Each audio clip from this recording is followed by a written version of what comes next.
Tonight is a community service of the New York Institute of Technology.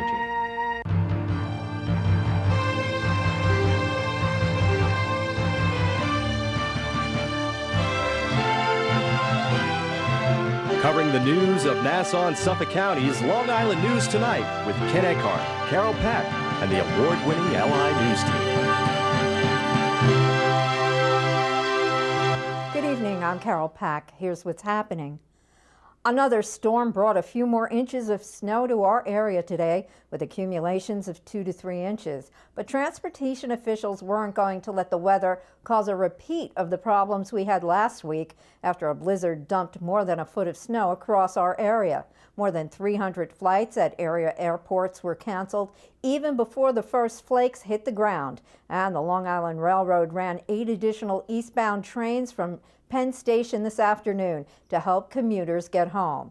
There are still piles of snow remaining from the late December storm, so today we asked Long Islanders what they think about this latest round of wintry weather.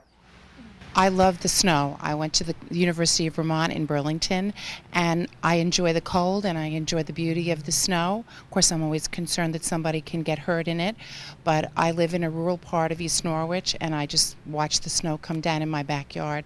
I love the snow. I think that people panic because they don't know how to drive in it, and you just have to be a little bit more careful. It's something that happens, and I think a lot of people make a big fuss about it, It's just the weather. What are you going to do? I don't think it's going to be a big snowstorm. It seems like it's being downgraded. Doesn't bother me. Going for a walk, a few flurries right now, and if it's heavier, it's fine with me. No big deal. It's mild today.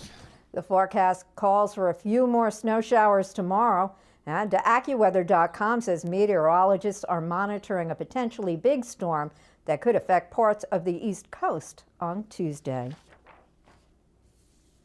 For the homeless, the bitter cold of winter can make life bleak, but Nassau County does have a service to provide warm beds for those who are out in the cold when the mercury drops, as Elizabeth Zumba reports. Nassau County's Warm Bed program had to open earlier than usual this year. The Warm Bed program provides shelter for those who are homeless during the cold winter months. And because the bitter cold arrived so early this season, the program's hotline was started about 5 days sooner than planned. Warm Bed provides welcome relief for those who would have had to resort to a cold night on the street. We provide a breakfast for them. They get dinner. They get a warm bed. It's a nice, warm atmosphere. So, I can't imagine anyone, not wanting to go in off the cold. Homelessness is at an all-time high this year, with veterans coming back from war and individuals struggling with their everyday life. Absolutely. So, County Executive Edward Mangano says the Warm Bed program tries to target the homeless veteran.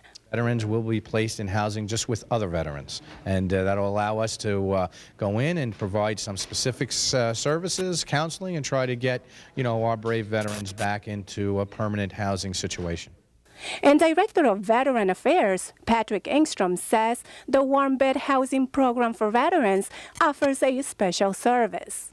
We have 16 houses here on Long Island. They are straight houses. They are not shelters. Okay, you have to get cleared through the Northport VA to go in there if you have a mental health problem or a problem with substance abuse.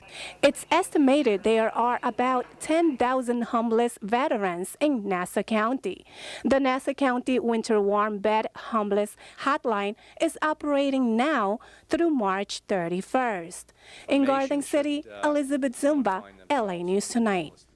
We had another DWI wrong-way driver arrest on Long Island.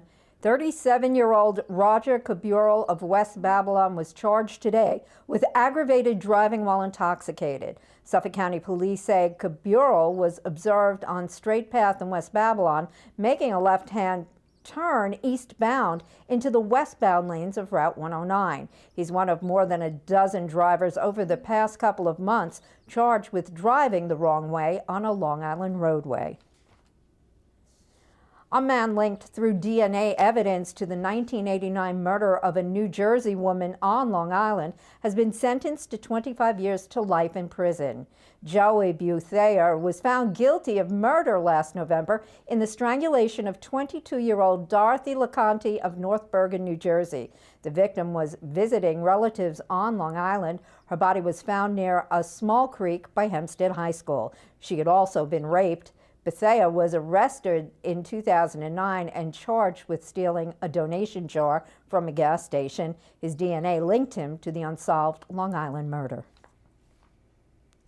Health officials say more people may have been exposed to hepatitis A while receiving communion at a Long Island church. And this morning, they were back at Our Lady of Lourdes Church offering vaccines to anyone who may have been exposed. Earlier this week, the Nassau County Department of Health said anyone who received communion at either the 10:30 a.m. or noon Christmas Day Masses at the Massapequa Park Church may have been exposed. But yesterday, health officials announced parishioners at the 1:30 p.m. Christmas Mass, as well as 5 Masses the following day, may have also been exposed. A person distributing communion is suspected of having the disease, although officials have declined to ID anyone, citing privacy concerns. According to health officials, the disease is rarely fatal, and most people recover in a few weeks without any complications. A police investigation on eastern Long Island forced an elementary school into modified lockdown mode today. Suffolk County Police say they were investigating a residential burglary on Union Avenue in Eastport and asked the Eastport Elementary School to lock down because it's only a half-mile away from the site of the investigation. Students were allowed to move around within the building, but no one was allowed in or out. The nation's unemployment rate dropped to 9.4% last month, its lowest level in 19 months. That was because more people found jobs, but also because some people gave up on their job searches. The Labor Department says employers added 103,000 jobs in December, an improvement from November's revised total of 71,000, but far below analysts' expectations. Once unemployed workers stopped looking for work, the government no longer counts them as unemployed. In 2010, the nation added 1.1 million jobs, or an average of 94,000 jobs a month.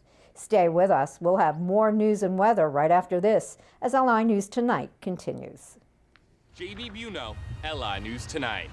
In Bethpage, Stephen Katove, LI News Tonight. At Belmont Park, Sophia Allen, LI News Tonight.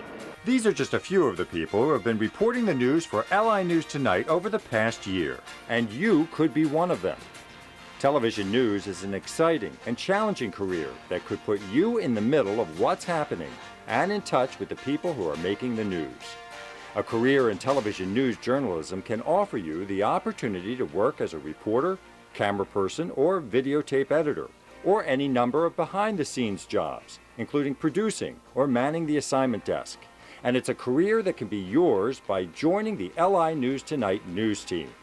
Produced at studios on the campus of the New York Institute of Technology, LI News Tonight offers television news internships that can earn you college credits and the possibility of being on the air in just a few weeks. LI News Tonight has been the jumping-off point for many local and national news professionals, and you could be next. Call 516-686-7952 for more information on how to enroll for LI News Tonight, and let us put you on the air.